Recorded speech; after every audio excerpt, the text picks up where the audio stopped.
While Hold Harmless payments are being phased out by the state, Las Cruces is projecting an increase in available funds from the GRT tax revenue after the budget is balanced.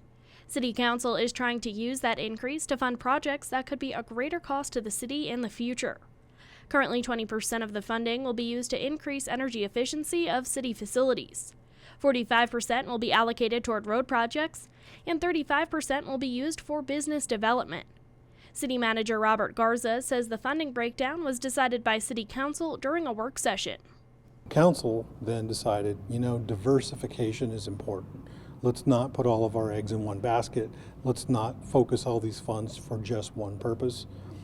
Because you can go into something and say it's gonna be the best that it can be, but if there's any flaws in your thought process, putting everything in one place doesn't make sense. The city formed an economic development committee to help narrow down business development projects to be funded, including expanding the convention center, building a soundstage, and investments at the Las Cruces airport, among others. However, many in Las Cruces are also looking for quality of life investments, such as improvement at parks, a competition pool, and bike trails throughout the city. Enlarge the library and have extension locations. We need some kind of maybe little parks like we used to have the putt-putt and stuff like that. Things for kids to do instead of just, hanging around. Beautiful parks, art, cultural things, definitely nice places to eat. People can go hang out that bring people together. Anything along those lines. I don't think we have enough activities here for children, teenagers especially. If you want to keep people in town, that would be the way. This is in line with a recent survey commissioned by the city of Las Cruces on their comprehensive plan. 61% of people wanted to be able to walk to city parks or recreational areas, and 59% wanted convenient access to city facilities, such as recreation centers, senior centers, libraries, and museums. 72% of people also said more work opportunities are needed.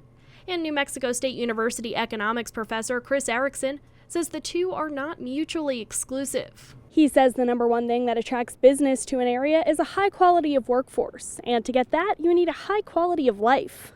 One, it works to attract businesses in because you have high quality, you can attract and retain high quality workers. And then two, it helps economic development by attracting in workers who can then later on start their own businesses. Erickson says quality of life includes good K-12 education, good roads, and good amenities like parks and recreation areas. Issuing bonds to fund that kind of investment makes perfect sense because you're investing in the livability of the city.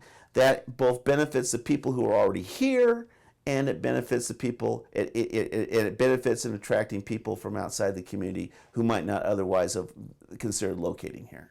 City Manager Robert Garza says while quality of life projects do help with economic development, for the $12.6 million in bond funding that is being put toward business development, they are focusing on projects where they expect a return on investment. Building a new park would be another example of not having a return on our investment.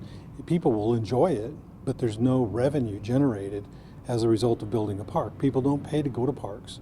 They enjoy them, and we all like them, and they're an important part of our quality of life. But quality of life doesn't return dollars back into the coffers of the city. City Council will be voting on these business development projects over the next few months as specific plans are brought forward. If any money is left after the next year, the money will then be rededicated to roads projects. For KRWG, I'm Samantha Sonner.